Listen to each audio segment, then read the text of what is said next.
3 recettes d'apéritifs d'automne. Bienvenue sur la chaîne YouTube Cuisine Ophélie, l'essentiel pour mieux manger. Bonjour à tous, vous recherchez des recettes d'apéritifs fait maison avec des légumes d'automne, économiques bien sûr, et plutôt simples et rapides à réaliser et qui s'inscrivent dans une alimentation équilibrée?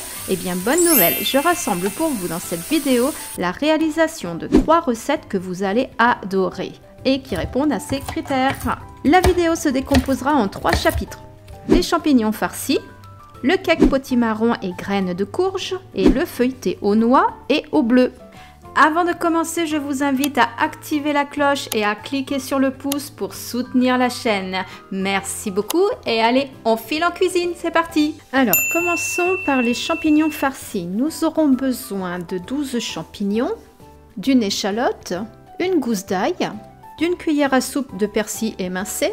Alors ici, c'est du persil de mon jardin que je coupe, que j'émince en été et que je congèle. Je ressors la quantité dont j'ai besoin en hiver. Du sel fin, du poivre en grains, du piment d'Espelette, 2 filets d'huile d'olive et une belle cuillère à soupe de chapelure de blé dur.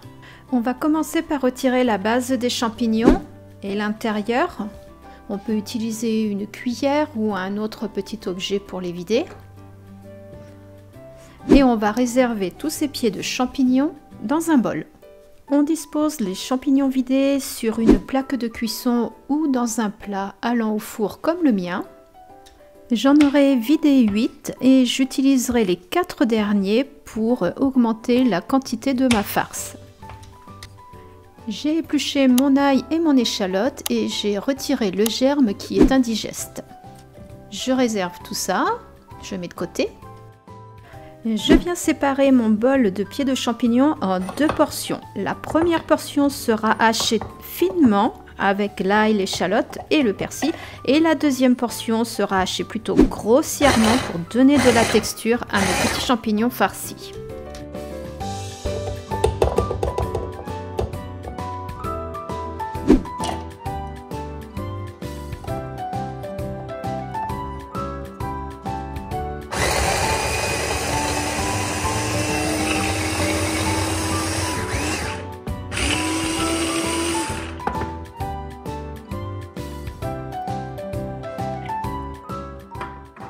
Je mélange mes 2 préparations ensemble dans le même saladier et je vais cuire le tout à la poêle pendant 3 ou 4 minutes.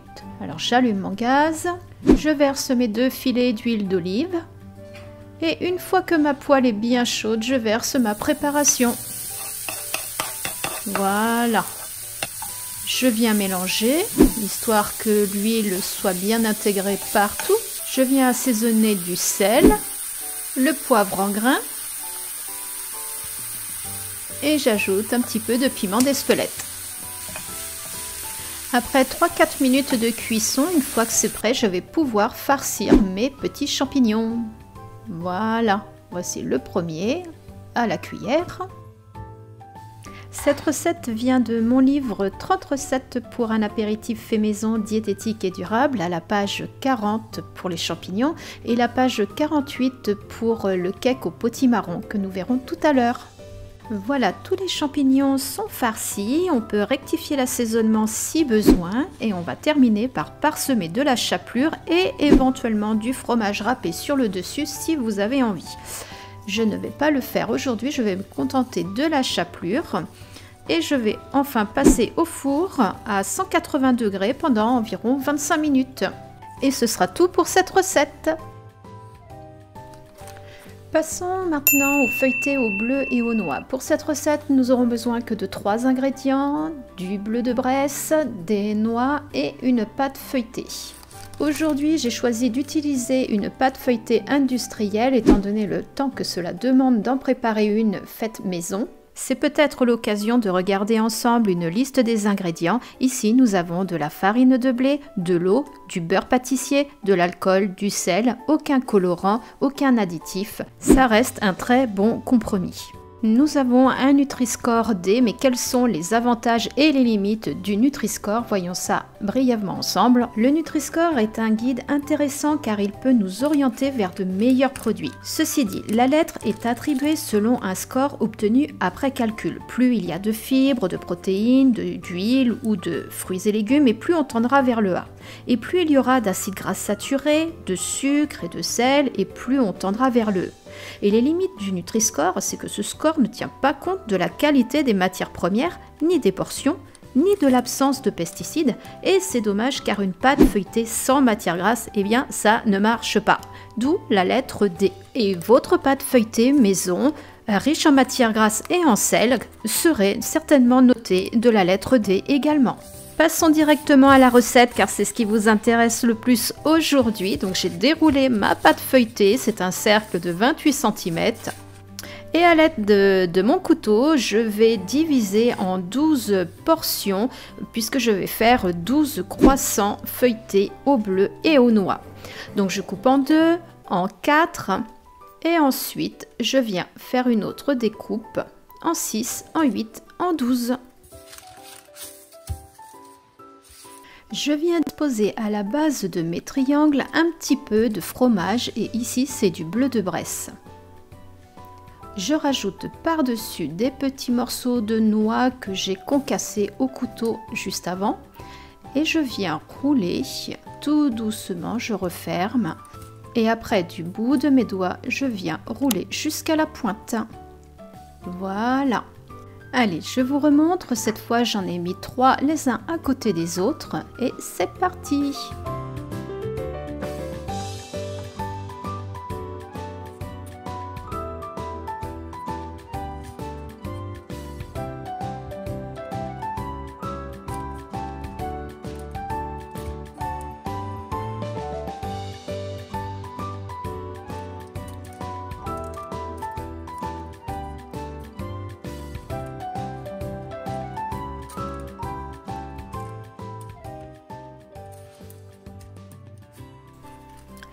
Voilà, j'ai terminé mes 12 croissants, je viens les disposer sur ma plaque en espaçant de façon régulière car ils vont gonfler et prendre de la place à la cuisson.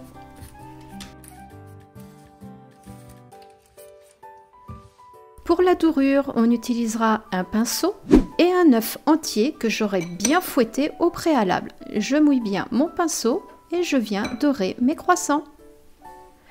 Si j'en ai de trop sur mon pinceau, je viens en poser sur mes autres petits croissants et je reviens sur les premiers éléments pour finir ma dorure correctement.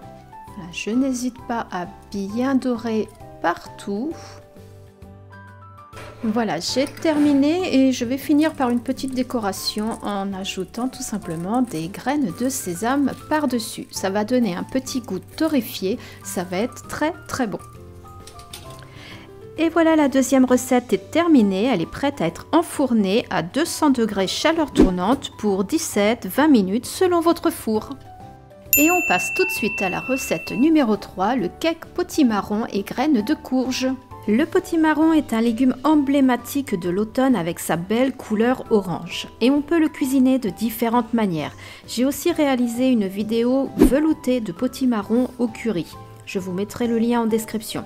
Aujourd'hui, c'est un cake à découper à l'apéritif contenant des noix pour lier du moelleux et du croquant et les graines de courge torréfiées sur le dessus vont venir sublimer votre bouchée apéritive. Aujourd'hui, je teste une nouvelle découpe, simplement en deux avec une grande lame et je retire les graines. C'est beaucoup moins dangereux. Je passerai mon potimarron au four 45 minutes et je prélèverai la chair cuite ensuite pour réaliser mon cake. Pour ma recette, j'ai besoin de 300 g de potimarron. Le reste, nous le mangerons au dîner de demain soir avec du beurre fondu et un peu de fleur de sel, un pur régal. Je vais également utiliser 3 œufs entiers moyens, dont celui de ma dorure de mes feuilletés pour ne pas gaspiller. J'aurai besoin de 75 ml d'huile de tournesol, 35 ml de lait entier, un sachet de levure chimique et 265 g de farine T45. Vous trouverez la liste d'ingrédients dans la description en dessous. Je prépare à l'aide de ma spatule le potimarron pour bien l'écraser. J'ajoute mon huile de tournesol. Je viens ajouter mes 3 œufs par-dessus tout de suite. Vous voyez, il y a les 2 et celui de ma dorure de la recette précédente. Donc autant les utiliser. Je commence à mélanger légèrement. J'ajoute ma levure chimique et mon sel qui se trouve dans le même petit ravier. Je mélange encore à nouveau. J'assaisonne avec le poivre en grains. Je donne quelques tours de moulin. Je mélange une nouvelle fois avec ma spatule et j'ajoute en une fois ma farine de blé T45. J'incorpore doucement au début ma farine avec le reste de mon appareil et je viens ajouter mon lait progressivement en 2 ou 3 fois jusqu'à obtenir une pâte lisse et bien homogène.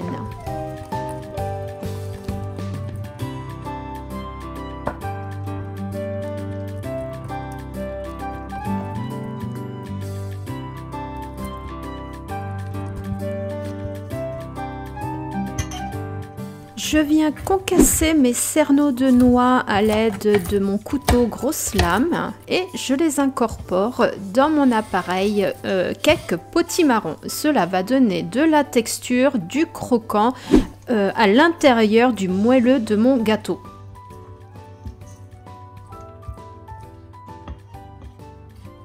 J'ai fait la même chose avec mes graines de courge. Lorsque les graines sont concassées, les nutriments tels que les oméga 3, qu'il peut y avoir dans les graines de courge par exemple, sont libérés et donc sont plus facilement absorbés par nos intestins. Donc n'hésitez pas, concassez vos graines pour libérer les nutriments. Voilà, je remélange pour avoir une pâte homogène et retrouver des noix et des graines de courge un petit peu partout.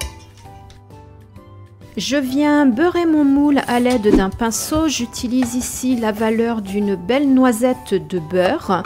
Je n'hésite pas à bien tartiner et j'utilise du beurre parce qu'il contient des acides gras saturés et ces acides gras saturés donnent du croustillant, donc votre cake aura un contour bien croustillant. Voilà, je remplis mon moule de mon appareil. Avec ma maryse, je viens répartir régulièrement ma pâte. Je remplis mon moule aux 3/4 de sa hauteur. J'ai juste ce qu'il me faut aujourd'hui, donc je ne ferai pas de petits muffins avec les moules verts que je vous ai montré ou que vous avez vu à l'image tout à l'heure. Et je viens pour la touche finale parsemer à nouveau des graines de courge sur le dessus. Et là, nous aurons une saveur bien particulière. C'est des graines torréfiées et ça, c'est juste merveilleux.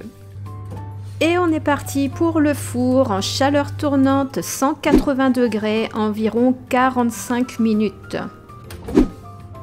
J'ai dû rajouter 15 minutes supplémentaires par rapport à mes 40 premières minutes que vous avez vues sur le four, car mon cake n'était pas cuit.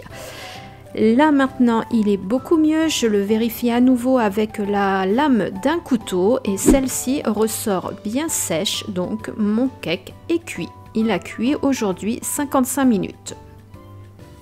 Je vais pouvoir maintenant démouler mon cake. J'utilise un ustensile pour décoller légèrement mon cake des parois et il va descendre tout seul. Je laisse sécher et refroidir mon cake sur une grille, sinon l'humidité qu'il y a à l'intérieur va venir ramollir la pâte extérieure. On attend que le cake soit bien froid avant de le découper. Et voilà, la troisième recette est terminée. Aujourd'hui, vous avez 3 idées d'apéritifs d'automne qui sont savoureuses, économiques, simples et rapides à réaliser. Elles ont également toute leur place dans une alimentation équilibrée. Je vous explique dans mon livre Autour des apéritifs ce qu'est la véritable définition du mot diététique. Quels sont les choix qui s'offrent à nous pour prendre soin de soi, son corps et sa tête, tout en mangeant et au travers de notre assiette. Vous trouverez dans mon livre 30 recettes d'apéritifs dont les champignons que nous avons vus en première recette et ce fameux cake potimarron. Cuisine Ophélie est une chaîne que j'ai à cœur de développer. vous y retrouverez l'essentiel pour mieux manger, en diététique, le fait maison, des choix pratiques et économiques. Si cette chaîne vous apporte quelque chose, pensez bien à vous abonner et à activer la cloche pour être prévenu des nouvelles publications. N'hésitez pas à mettre un petit pouce bleu, ça me fera toujours plaisir. Et en attendant, je vous souhaite un très bon appétit et partagez ce moment convivial d'apéritif avec vos amis, votre famille ou votre entourage. À très bientôt!